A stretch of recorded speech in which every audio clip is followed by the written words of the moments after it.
আজকের ভিডিওটা একদমই অন্যরকম হতে চলেছে। আজকের ভিডিওতে থাকবে আমার একা ফার্স্ট টাইম প্লেন জার্নির অভিজ্ঞতা, আর থাকবে প্লেনে জার্নি করার যে খুঁটিনাটি ক্রাইটেরিয়া সেইগুলোও। আর হ্যাঁ, আমি এই ভিডিওটি করছি হায়দ্রাবাদ ইন্টারন্যাশনাল এয়ারপোর্ট অর্থাৎ রাজীব গান্ধী ইন্টারন্যাশনাল এয়ারপোর্ট থেকে। আর আমার জার্নি হচ্ছে হায়দ্রাবাদ টু কলকাতা। এই আরজিইউ এয়ারপোর্টের কি কোথায় আছে সেইগুলো তোমাদেরকে সম্পূর্ণটাই শেয়ার করার চেষ্টা করব। তো ভিডিওটি অবশ্যই দেখো, স্কিপ না করে পুরোটাই দেখতে থাকবে, এটা তোমাদের ইন ফিউচার অনেকটাই কাজে লাগবে। হ্যাঁ, তুমি যদি আমার চ্যানেলে নতুন হয়ে থাকো তাহলে বলি, আমি হলাম খুশবু আর আমার চ্যানেল ফুড ফ্যাশন ফ্রেঞ্জি। তো চ্যানেলটিকে সাবস্ক্রাইব করে অবশ্যই পাশে থাকবে, আর যারা ফেসবুক থেকে দেখছো তারা অবশ্যই পেজটিকে ফলো করে দেবে। এবার আমি তোমাদের সাথে শেয়ার করব এয়ারপোর্টে জার্নি করার ক্ষেত্রে যে জিনিসগুলো তোমাদেরকে খেয়াল রাখতে হবে। প্রথমেই তোমাদেরকে ফ্লাইটের মিনিমাম 3 ঘন্টা আগে পৌঁছাতে হবে, আর সিকিউরিটি চেকের জন্য অবশ্যই আধার কার্ড প্যান কার্ড আনতে হবে।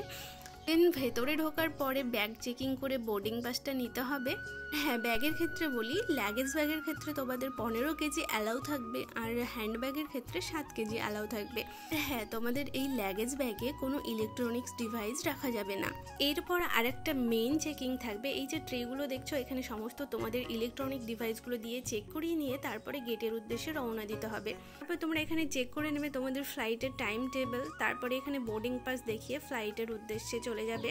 এরপর ফ্লাইটে ওঠার পর এই জায়গাটায় ক্যাবিনে তোমরা ব্যাগগুলো রেখে দেবে। এরপর ক্রুর নির্দেশে তোমরা সিট বেল্ট পরে নেবে আর ফোনটাকেও ফ্লাইট মোড করে নেবে। এরপর নেমে যাওয়ার পরে তোমাদেরকে অ্যানাউন্স করে দেওয়া হবে যে তোমাদের লাগেজ কত নম্বর গেটে আসছে। এখানে গিয়ে একটু ওয়েট করলেই দেখবে লাগেজগুলো এইভাবে চলে আসছে। এরপর লাগেজগুলো কালেক্ট করে নিয়ে বাইরে সোজা চলে আসবে। এই কটা জিনিস খেয়াল রাখলে তোমাদের কোনো রকম অসুবিধা হবে না। এবার আমি তোমাদের সাথে শেয়ার করব হায়দ্রাবাদ এয়ারপোর্ট অর্থাৎ রাজীব গান্ধী ইন্টারন্যাশনাল এয়ারপোর্টের কোথায় কি দেখা যায়। এই জায়গাটি দেখছো, এইটা হলো আরজিআই এয়ারপোর্টের এক্সিট পথ, অর্থাৎ বাইরে যাওয়ার রাস্তায় এই যে এরিয়াটা পড়ে, এটা এতটাই সুন্দর লাগে। এখানে সবাই ফটো ভিডিও নেয়। আর এইটা হলো আরজিআই এয়ারপোর্টের এন্ট্রি এরিয়া। এখানে তোমাদের আইডেন্টি কার্ড দেখিয়ে ভেতরে ঢুকে যাবে। আর ভেতরে ঢোকার পরে তোমরা এই রকম দেখবে, এখানে সমস্ত ফ্লাইটের কাউন্টার আছে। তোমাকে তার আগে জেনে নিতে হবে তোমার কাউন্টারটা কোন দিকে। আর এই যে সিকিউরিটিগুলো দেখছো, এদেরকেও তোমরা জিজ্ঞাসা করলে বলে দেবে। তো আমার ফ্লাইট ছিল এয়ারলাইন্স এয়ার, তো আমি সেই কাউন্টারে এসে আমার এখানে ব্যাগটাকে চেকিং করিয়ে নিচ্ছি, আর বোর্ডিং পাসটাও এখানেই দেওয়া হবে। এখানে তোমরা ব্যাগের ভিডিও করে রাখতে পারো প্রমাণ হিসাবে। অনেক সময় ব্যাগ ভেঙে যাওয়ার সম্ভাবনা থাকে, তো সেখানে সম্পূর্ণ রিফান্ড পাওয়া যায়। এবার এই যে ব্যাগটি চলে গেল, এটাকে আমি নেব একদম কলকাতা এয়ারপোর্টে, আর আমার বোর্ডিং পাসও চলে এসেছে। আর হ্যাঁ, এখানে বলে রাখি, এখানে বিভিন্ন ফ্লাইটের কাউন্টার আছে, সেটা তোমাদেরকে দেখে নিতে হবে। আর যেটা ফ্লাইট অর্থাৎ Air India, IndiGo, SpiceJet, airlines air, সব কাউন্টারগুলোই এখানে দেখতে পাবে। তোমার টিকিটে যে ফ্লাইটের নাম থাকবে, তুমি সেই কাউন্টারে গিয়েই বোর্ডিং পাসটা কালেক্ট করবে। লাগেজ ব্যাগটা দিয়ে দেওয়ার পর বোর্ডিং পাসটা কালেক্ট করে এই যে তোমাদেরকে এখানে আসতে হবে। এই যে দেখছো ট্রেতে সমস্ত রকমের ইলেকট্রনিক ডিভাইস, তোমার ফোনের চার্জার, ল্যাপটপ, পাওয়ার ব্যাংক, তোমার স্মার্ট ওয়াচ, হেডফোন, তোমার যে সব ইলেকট্রনিক ডিভাইস থাকবে সেগুলো এই ট্রেতে দিয়ে তোমাকে নিজেকেও চেক করিয়ে নিতে হবে। তো চেকিং কমপ্লিট, আর এবার আমি যাচ্ছি আমার গেট নাম্বারের দিকে। গেট নাম্বার আমার 110। তো যাওয়ার পথে এরকম সুন্দর সুন্দর শপিং মল দেখলাম, তাই শপিং মলগুলো একবার ঘুরে তারপরে যাব গেটের দিকে।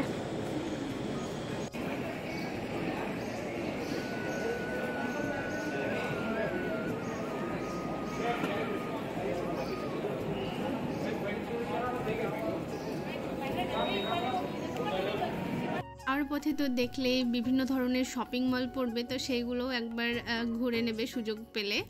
যেহেতু 3 ঘন্টা আগে ঢুকিয়ে নেওয়া হয়, তাই আগে চেকিং কমপ্লিট করে তোমরা এইগুলো একবার ঘুরে দেখবে, বেশ ভালো লাগবে। এই যে আমার সামনে এই গাড়িগুলো দেখছো, যাদের পেশেন্ট থাকে, যাদের বয়স্ক বাবা মা থাকে, তাদেরকে এই গাড়িতে করে গেট নাম্বারের দিকে নিয়ে যাওয়া হয়। আমার গেট নম্বর তো তোমরা দেখতেই পেলে 110, আর আমি দেখো এইখানে কেবল 1 নম্বর গেটের দিকে যাচ্ছি। এই যাওয়ার পথে এই যে পাশে তোমরা দেখতে পাবে এইরকম সুন্দর সুন্দর ব্র্যান্ডেড শপিং মল। এখানকার জিনিসের প্রাইসও ভীষণই কস্টলি হয়। এই হোক, আমি হেঁটে হেঁটে চলে যাচ্ছি আমার গেটের দিকে, আর তোমাদেরকেও একবার দেখিয়ে নিচ্ছি এই শপিং মলগুলো। মিনিমাম 1-1.5 কিলোমিটার হাঁটার পর আমি আমার গেট নাম্বার খুঁজে পেয়েছি। হাঁটতে একদমই বোরিং লাগেনি, কারণ এই যে চারিপাশে এত সুন্দর সুন্দর শপিং মল, এগুলো দেখতে দেখতেই হেঁটে হেঁটে যাচ্ছিলাম। এই সমস্ত রকমেরই শপিং মল তোমরা এখানে দেখতে পাবে, বিভিন্ন ফুড স্টলও তোমরা এখানে পেয়ে যাবে। আমি এখানে হায়দ্রাবাদের একটা বিল্ডিংয়ের মডেল দেখলাম, তো তোমাদের সাথেও এটা শেয়ার করে দিলাম। হ্যাঁ, হাঁটতে হাঁটতে অবশ্যই ডিরেকশনগুলো খেয়াল করে নেবে। এই যে বোর্ড দেখতে পাচ্ছ, এইখানে তোমরা দেখতে পাবে যে কোন গেট নম্বর কোন দিকে। এই যে দেখো স্টারবাকস, যার 1 কাপ কফি স্টার্টিং প্রাইস হচ্ছে 400 টাকা থেকে। তোমাদের ইচ্ছা হলে ট্রাই করতে পারো। আর এই যে আমি গেটের দিকে চলে এসেছি, আর এই যে 108 থেকে 110 এই দিকে, 108 নম্বর এইখানে, আর সোজা গিয়ে 110 পড়বে। এখানে আসার পর তো আমি ভীষণই এক্সাইটেড হয়ে গেছিলাম। এই প্রথম আমি সামনে থেকে এত বড় প্লেনটাকে দেখছি। এই অনুভূতিটা আমার কাছে ভীষণই স্পেশাল, কারণ ফার্স্ট টাইম আমি সামনে থেকে এইভাবে প্লেন দেখছি। তোমাদেরও ফার্স্ট টাইম হয়, তোমাদেরও ফিলিংসটাও খেয়াল করবে কতটা হাই হয়ে যায়। ফার্স্ট টাইম ফ্লাইট জার্নি করবে ভাবছো, আর যারা এত ভয় পাচ্ছ তাদেরকে বলবো ভয়ের একদমই কোনো কারণ নেই, কারণ এই ভিডিওতে আমি পুরোটাই তুলে ধরার চেষ্টা করেছি কোথায় কি করতে হয়। প্রতিটা এয়ারপোর্টেই সেম সিস্টেম থাকে, তোমাদেরকে এইগুলোই ঠিক ফলো করতে হবে।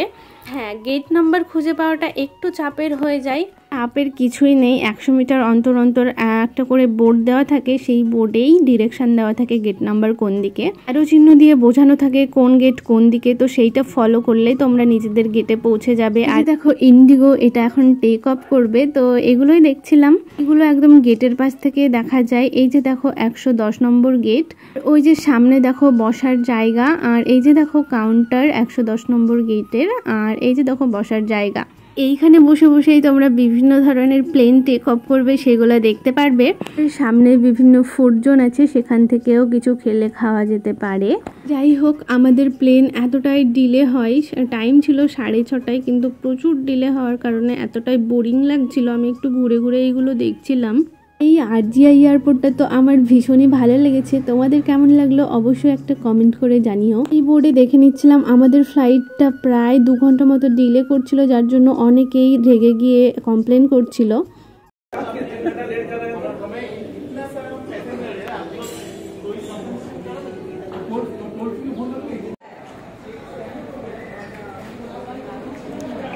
ফাইনালি সবাইকে ছাড়া হচ্ছে। এই যে দেখো এখন বাজে 8:03। ফ্লাইট ছিল আমাদের 6:15-তে। ফ্লাইটের টাইম ছিল 6:15, আর 8টার সময় আমাদেরকে ছাড়া হচ্ছে। এইখানে বোর্ডিং পাসটা ঢুকিয়ে এন্ট্রি করে নেওয়া হচ্ছে। একটা ফ্যাক্ট তোমাদেরকে বলি, যদি ফ্লাইট তোমার 3 ঘন্টা বেশি ডিলে হয় তাহলে তোমাদেরকে ফুড ফ্রিতে দেওয়া হবে। তাছাড়াও তোমরা যদি চাও ক্যান্সেল করে নিতে তাহলে ক্যান্সেল করতে পারবে। বোর্ডিং পাস দেখিয়ে সোজা উঠে গেলাম আমরা বাসে। এই বাসে আমাদেরকে প্লেনের কাছে নিয়ে যাওয়া হবে। এই বাসেও প্রায় 1-1.5 কিলোমিটার যাওয়ার পরই আমরা ফ্লাইটের কাছে পৌঁছাই। যাওয়ার পথে দৃশ্যগুলি তোমরা দেখো, এখানেও অনেকগুলো শপিং মল তোমরা দেখতে পারবে, আর সামনে থেকে অনেকগুলো ফ্লাইটও তোমরা দেখতে পারবে। আমার সাথে সাথে তোমরাও দেখো।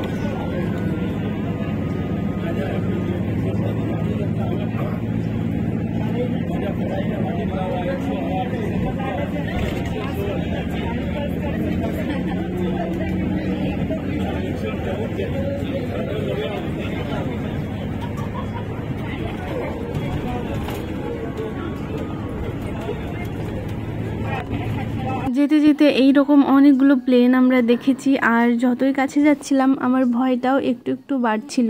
আমাদের প্লেন ক্র্যাশে কতজন মারা গেল বলো তো, আর কখন কোথায় কি হবে কিছুই তো বলা যায় না। যাই হোক, আমরা যে ফ্লাইটে যাব সেই এয়ারলাইন্স এয়ার আমাদের সামনে এখানে কিছু যন্ত্রপাতি ঠিক করছিল, আর আমাদেরকে এইভাবে বাসে বন্দি করে রেখেছিল। প্রায় 5 মিনিট পর টিকিট নাম্বার ধরে ধরে আমাদেরকে নামানো হলো। এই ফ্লাইটটা টেক অফ হওয়ার কথা ছিল 6:15-তে, কিন্তু 8:30 বাজে এখন। ফাইনালি এয়ারলাইন্স এয়ার এধারে। এবার এই দিকে আমরা সবাই উঠে যাব।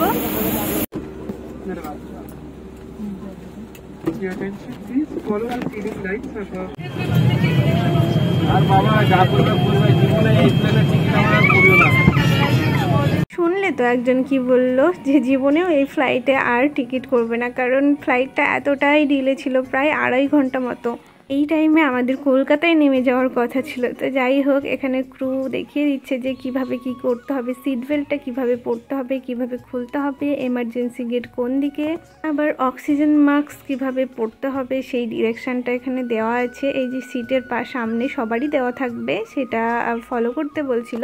তো এইটাও তোমাদেরকে দেখিয়ে দিলাম, দেখো ভিডিওটি পজ করে একবার দেখে নিও। এবার প্লেন টেক অফ হবে, যার জন্য জানালাটা আমি খুলে দিলাম। এইবার এই যে দেখো চলতে শুরু করেছে।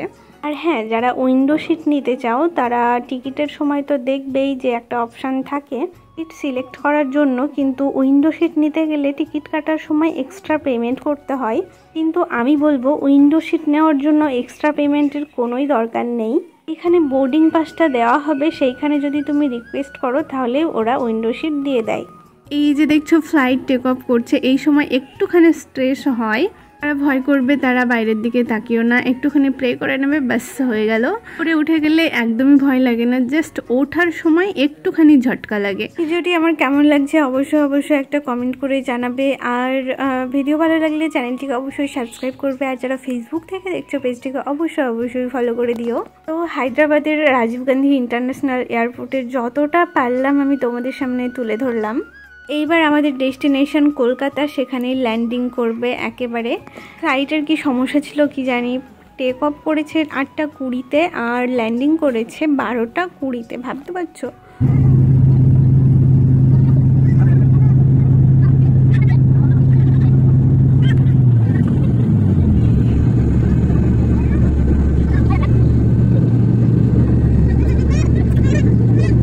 দেখো এই ভিউগুলো এতটা সুন্দর লাগছিল উপর থেকে দেখতে, এগুলো খুব ভালোভাবে এনজয় করছিলাম, খুবই সুন্দর লাগছিল নাইট ভিউ দেখতে। দিনের ভিউ হলে আরও সুন্দর লাগতো। আমার ফ্লাইটটা সেই হিসাবেই কাটা হয়েছিল, নাইট প্লাস ডে দুটো ভিউ আমি পেতাম, কারণ আমার ফ্লাইট ছিল সন্ধ্যা 6:15-তে আর ল্যান্ডিং করতো প্রায় রাত 9টায়। তো দুটো ভিউ আমি পেতাম, কিন্তু এতটাই ডিলে করে যে ফ্লাইট টেক অফ হতেই 8:30 বেজে যায়। আর এই যে এখানে দেখো ইমার্জেন্সি কিছু সুইচ ছিল, এইখানে চাপ দিলেই লাইট জ্বলছিল। আর এই যে দেখো এইটা এখানে একটা টেবিলের মতো, এই যে এইখানে কিছু রেখে তোমরা খেতেও পারবে। আবার যদি ল্যাপটপ কিংবা কোনো কিছু থাকে তাহলে সেটাকেও এখানে রাখা যাবে। তো এখন এটা আমার দরকার নেই, তাই আমি এটাকে গুটিয়ে আবারও রেখে দিলাম। তো এইভাবেই আমার প্লেন জার্নিটা সফল হয়, একদম কোনো রকম প্রবলেম ফেস করতে হয়নি, পুরো সেফলি আমরা ডেস্টিনেশনে পৌঁছে যাই। কিন্তু কলকাতায় আসার পরে এতটাই ওয়েদার খারাপ ছিল, তোমরা দেখতেই পাচ্ছ কিভাবে বিদ্যুৎ চমকাচ্ছে, জন্য সামান্য একটু ভয় লাগছিল, কিন্তু কোনো অসুবিধা হয়নি, আমরা সেফলি ল্যান্ডিং করি। এবার তোমাদেরকে দেখাবো কলকাতার ভিউ। এই যে দেখো কত সুন্দর।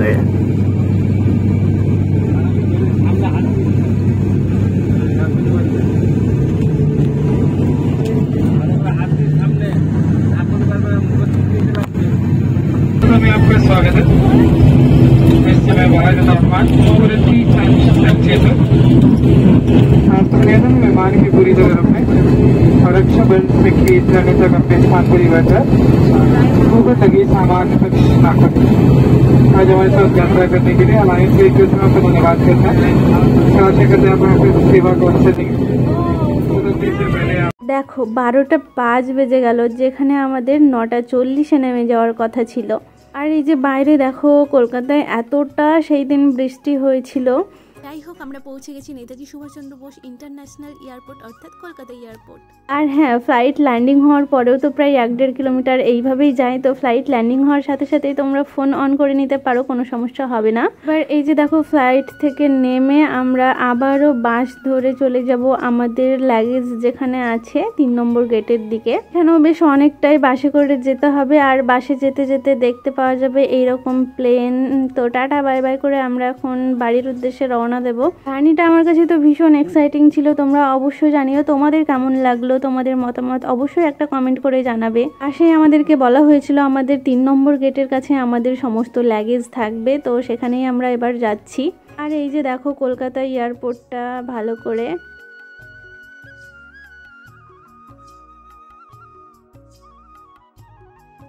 যে ব্যাগ যেখানে আসবে সেইখানে চলে এসেছি। এইখানে সবার ব্যাগ একে একে আসবে, দেখে চিনে নিতে হবে কোনটা কার ব্যাগ।